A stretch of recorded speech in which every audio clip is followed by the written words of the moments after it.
Hello friends, welcome to our YouTube channel. दोस्तों, संविधान की प्रमुख अनुसूचियों के बारे में ये वीडियो रहेगी और आपको मैं बता दूं कि इस वीडियो को देखने के बाद आपको अन्य कोई वीडियो देखने की ज़रूरत नहीं है। चाहे आप किसी भी लेवल का एग्ज़ाम दे रहे हों, इससे बाहर आपका क्वेश्चन नहीं आने वाला है। और इसी तरह हर एक टॉपिक पे मैं कोशिश करूंगा छोटी छोटी वीडियो लाते रहूं, जिससे आप लोगों का सारा कॉन्सेप्ट क्लियर होता रहे और आपको अन्य कहीं किसी भी सोर्स के पे जाने की ज़रूरत ना रहे। तो जो लोग नए हैं, प्लीज़ वो चैनल को सब्सक्राइब करें और वीडियो को लाइक कीजिएगा, मैक्सिमम लोगों के पास शेयर कीजिएगा। तो आइए शुरू करते हैं।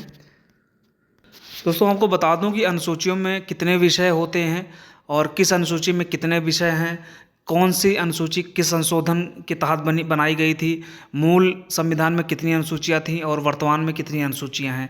तो इन सब का जो है डिटेल में करेंगे।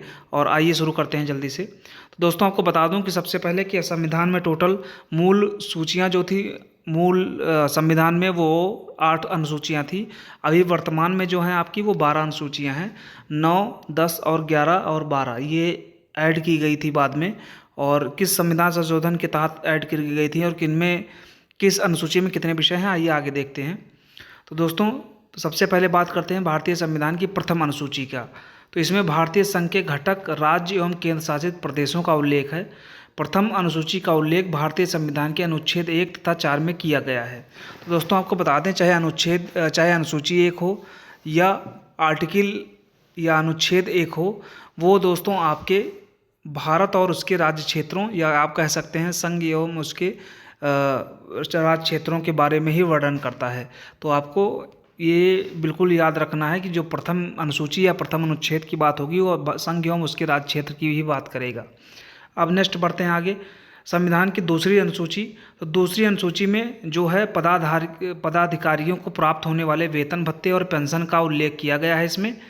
ठीक है, तो बाकी आप अनुच्छेद यहाँ पे दिया गया है, बट ये आपके लिए इम्पोर्टेंट नहीं है। अगर आप चाहें तो इसको देख सकते हैं कि 59(3), 65(3), 75(6), 97, 125, 148(3), 158(3), 164(5), 186 था 221 में किया गया है।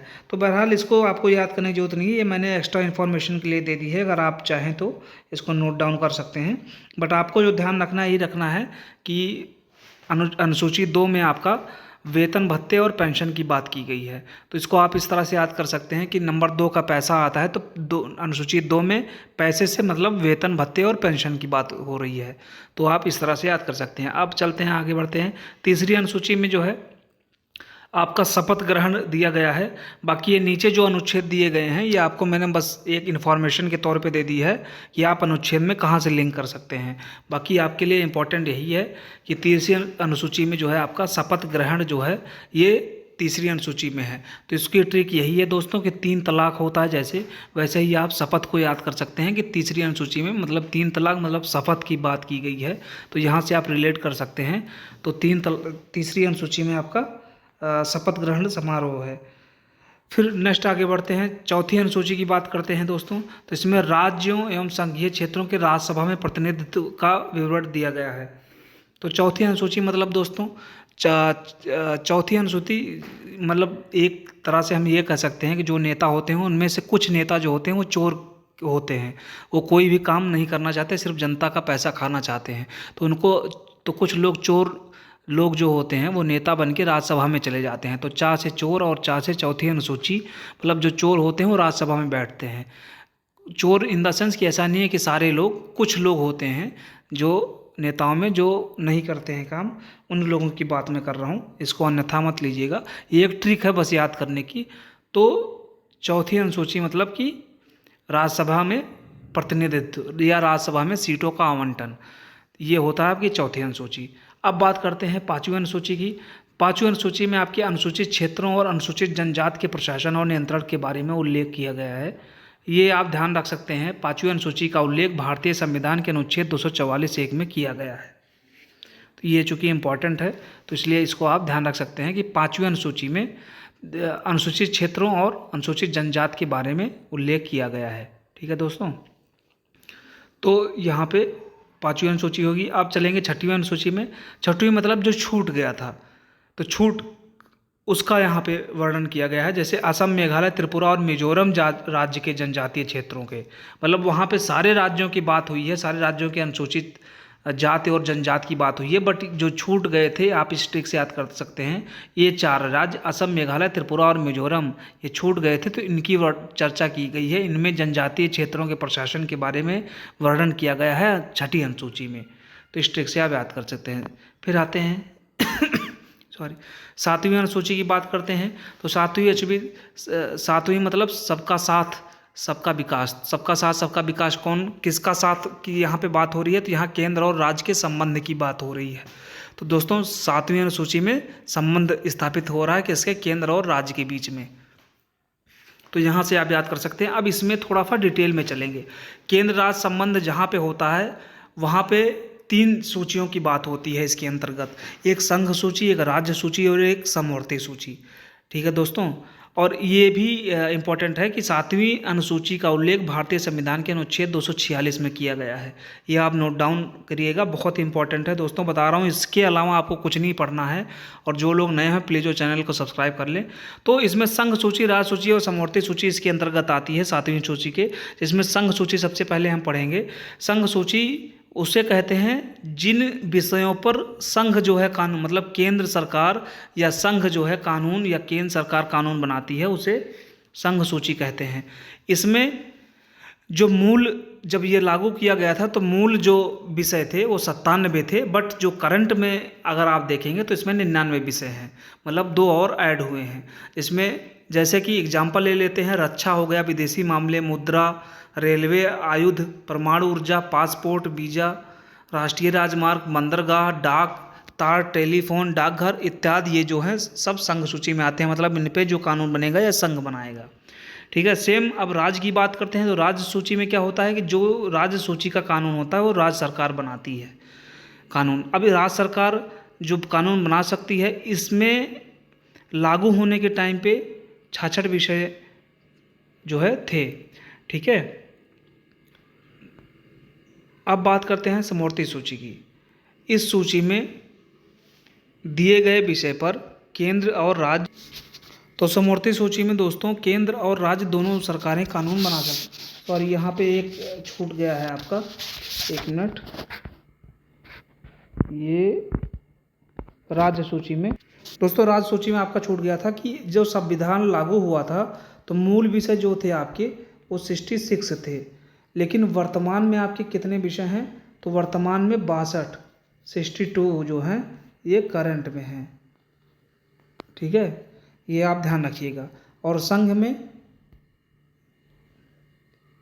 आपके संघ सूची में मूल में 97 थे और वर्तमान में आपके 99 हैं। ठीक है, तो ये आपका राज्य सूची में मूल में 66 थे, अभी 62 हैं। समवर्ती सूची में क्या है दोस्तों? इस पर केंद्र और राज्य दोनों कानून बना सकते हैं।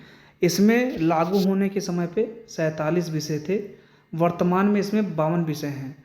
52 विषय कैसे हैं दोस्तों, ये भी आपको बता दूं, ये आपको बहुत कम ही जगह जानकारी मिलेगी कि जो ये 4 विषय इसमें ऐड हुए हैं, 47 से 52 हुए हैं, ये यही 4 राज्य सूची के जो 66 थे और 62 हुए अभी वर्तमान में, यही 4 यहाँ पे आके जुड़े थे।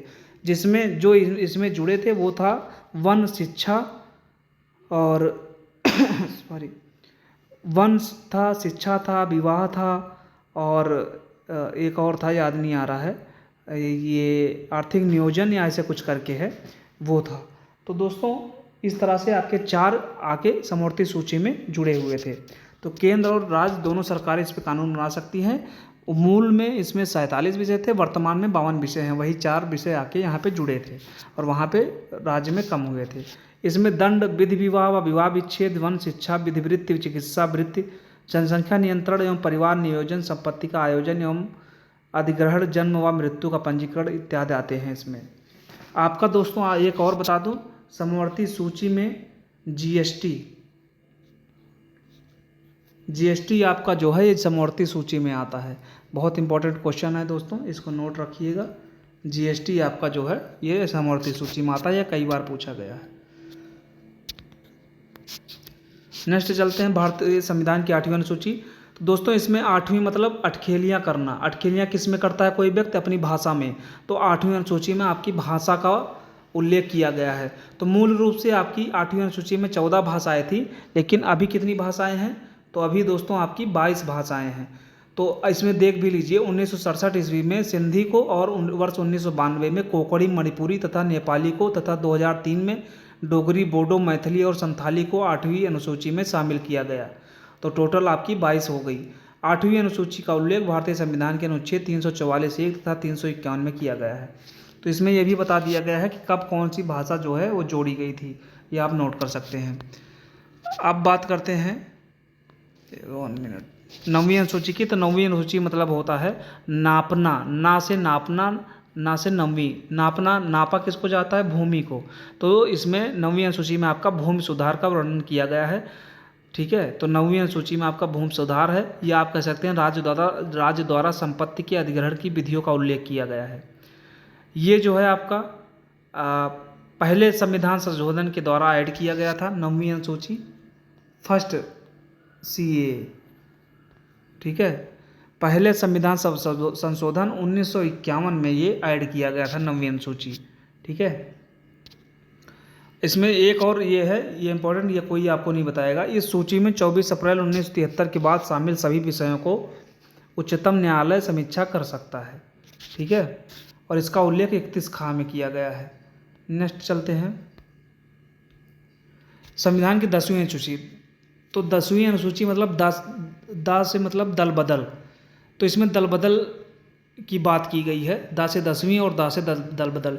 ये 52वें संविधान संशोधन 1985 के तहत जो है आपका 10वीं अनुसूची जोड़ा गया था, और इसमें दल बदल से संबंधित प्रावधानों का वर्णन किया गया है। जैसे कोई संसद में हो गया या विधानसभा में हो गया, जो लोग दल बदल के उसमें पाए जाते हैं, उनकी सदस्यता यहाँ पे रद्द की जाती है। तो इसमें उनकी सदस्यता, अब दल बदल के ऊपर मैं वीडियो बनाऊंगा बृहद रूप से, तो बताऊंगा दल बदल कैसे होता है। जैसे दोस्तों दल बदल मैं आपको एग्जांपल दे दूं कि जैसे विधानसभा में है कोई निर्दलीय विधायक जीतता है और वह जाके वहाँ पे विधानसभा में बैठता है, और अपने विधायक, एक निर्दलीय विधायक अगर कोई पार्टी ज्वाइन कर लेता है अपने कार्यकाल के दौरान पे, तो उसकी सदस्यता समाप्त कर दी जाती है। या कोई भी सिंगल अगर विधायक है और वो किसी भाजपा से मान लीजिए जीतता है और अपने कार्यकाल के दौरान में वो सपा ज्वाइन कर लेता है, तो उसकी सदस्यता दल बदल के आधार पर निरस्त कर दी जाती है। ठीक है, या इसमें और भी चीज़ें हैं कि अगर आप अपनी पार्टी के नेतृत्व या नेता जो है उसकी बातों को नहीं मान के किसी और जगह वोटिंग करते हो या वोटिंग में अनुपस्थित रहते हो, तो वहाँ भी ये लागू होता है। तो इसके कई सारे नियम हैं, और कब नहीं लागू होता इसकी भी बात होती है। तो ये सब आगे बताऊँगा मैं। तो आइए नेक्स्ट देखते हैं 11वीं अनुसूची। तो दोस्तों 11वीं और 12वीं अनुसूची आपकी पता है आपको, ये 11वीं अनुसूची आपकी 73वें संवैधानिक संशोधन 1993 द्वारा जोड़ी गई थी। इसमें पंचायती राज व्यवस्थाओं को जो है उल्लेख किया गया है। टोटल दोस्तों ये बहुत इंपॉर्टेंट है, ये आपको बहुत कम लोग बताएंगे। इसमें 29 विषय हैं आपकी 11वीं अनुसूची में जो हैं, ये टोटल 29 विषय हैं। ठीक है, और 12वीं में 18 विषय हैं। तो 11वीं अनुसूची में ये जरूर याद रखें आप कि 29 विषय हैं, और इसका उल्लेख जो है 243 छा में किया गया है। नेक्स्ट आते हैं 12वीं अनुसूची, आपका 74वें संविधान संशोधन 1993 द्वारा जोड़ा गया है। ये नगर पालिका का वर्णन किया गया है इसमें, और इसमें 18 विषय हैं। ये आप ध्यान रखिएगा, 12वीं अनुसूची में आपके 18 विषय हैं। अब दोस्तों एक बार फिर से सबके संशोधन देख लेंगे, कौन से संशोधन में जोड़ा गया था। तो 9वीं अनुसूची जो है आपका ये पहले संविधान संशोधन 1991 के तहत जोड़ा गया था। 10वीं अनुसूची जो है 52वें संविधान संशोधन 1985 के तहत जोड़ा गया था। 11वीं अनुसूची जो है आपकी 73वें संविधान संशोधन 1992 के तहत जोड़ा गया था। और 12वीं अनुसूची जो है आपकी 74वें संविधान संशोधन 1992 के तहत जोड़ा गया था। तो ये बहुत इंपॉर्टेंट है आपका, इसलिए इसको अलग से मैंने दिया था। तो दोस्तों ये रही आपके लिए वीडियो, और प्लीज़ आपको अच्छा लगा हो तो प्लीज़ लाइक कीजिए, वीडियो को शेयर कीजिए लोगों के पास, और अपना सुझाव ज़रूर दीजिए कमेंट में। Thank you.